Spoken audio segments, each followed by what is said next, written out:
ಭಾರೀ ಮಳೆಗೆ railway under pass ರಸ್ತೆ ಬಂದ್ ಆಗುತ್ತೆ. ಶ್ರೀನಿವಾಸಪುರದ ರೈಲ್ವೆ ಅಂಡರ್ ಪಾಸ್ ವಾಹನ ಸವಾರರಿಗೆ ರಸ್ತೆ ದಾಟಲು ಸಾಧ್ಯವಾಗದೆ ರಸ್ತೆ ಬಂದ್ ಮಾಡಲಾಗಿದೆ. ಕಿಲೋಮೀಟರ್ಗಳವರೆಗೆ ಸಾಲುಗಟ್ಟಿ ವಾಹನಗಳು ನಿಂತಿವೆ. ಶಾಲಾ ಮಕ್ಕಳು ಮನೆಗೆ ತೆರಳಲು ಹರಸಾಹಸ ಪಡುತ್ತಿದ್ದಾರೆ. ಅಂಡರ್ ಪಾಸ್ನಲ್ಲಿ ಸರಿಯಾಗಿ ನೀರು ಹರಿದು ಬರ್ತಾ ಇಲ್ಲ.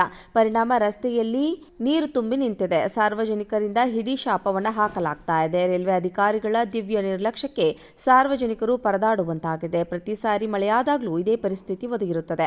ಮಾವಿನ ಮಾರುಕಟ್ಟೆಗೆ ತೆರಳಲು ಇರುವ ಏಕೈಕ ಮಾರ್ಗ ಇದಾಗಿದ್ದು ರಸ್ತೆ ದಾಟಲು ವಾಹನಗಳಿಗೆ ಕಷ್ಟ ಸಾಧ್ಯವಾಗಿದೆ.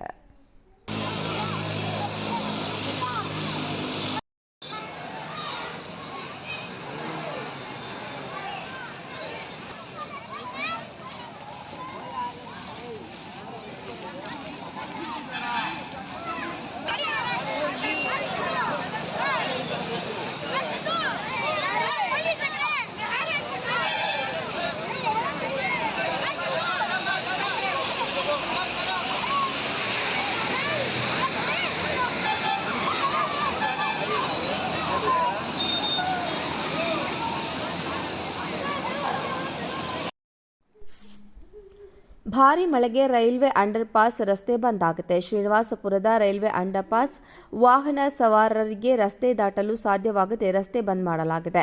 ಕಿಲೋಮೀಟರ್ಗಳವರೆಗೆ ಸಾಲುಗಟ್ಟಿ ವಾಹನಗಳು ನಿಂತಿವೆ. ಶಾಲಾ ಮಕ್ಕಳು ಮನೆಗೆ ತೆರಳಲು ಹರಸಾಹಸ ಪಡುತ್ತಿದ್ದಾರೆ. ಅಂಡರ್ ಪಾಸ್ನಲ್ಲಿ ಸರಿಯಾಗಿ ನೀರು ಹರಿದು ಬರ್ತಾ ಇಲ್ಲ.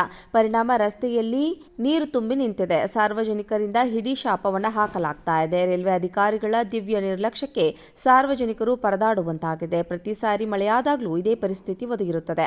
ಮಾವಿನ ಮಾರುಕಟ್ಟೆಗೆ ತೆರಳಲು ಇರುವ ಏಕೈಕ ಮಾರ್ಗ ಇದಾಗಿದ್ದು ರಸ್ತೆ ದಾಟಲು ವಾಹನಗಳಿಗೆ ಕಷ್ಟ ಸಾಧ್ಯವಾಗಿದೆ.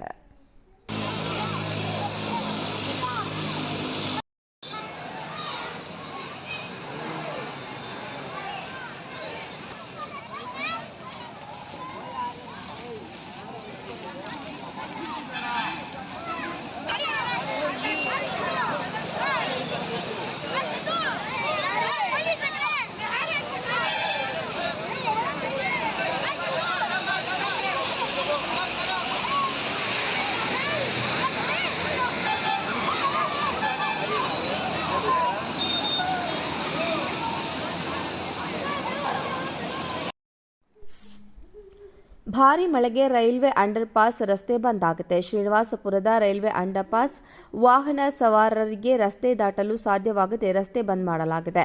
ಕಿಲೋಮೀಟರ್ಗಳವರೆಗೆ ಸಾಲುಗಟ್ಟಿ ವಾಹನಗಳು ನಿಂತಿವೆ. ಶಾಲಾ ಮಕ್ಕಳು ಮನೆಗೆ ತೆರಳಲು ಹರಸಾಹಸ ಪಡುತ್ತಿದ್ದಾರೆ. ಅಂಡರ್ ಪಾಸ್ನಲ್ಲಿ ಸರಿಯಾಗಿ ನೀರು ಹರಿದು ಬರ್ತಾ ಇಲ್ಲ.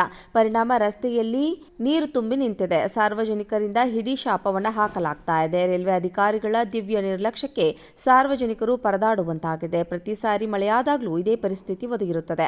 ಮಾವಿನ ಮಾರುಕಟ್ಟೆಗೆ ತೆರಳಲು ಇರುವ ಏಕೈಕ ಮಾರ್ಗ ಇದಾಗಿದ್ದು ರಸ್ತೆ ದಾಟಲು ವಾಹನಗಳಿಗೆ ಕಷ್ಟ ಸಾಧ್ಯವಾಗಿದೆ.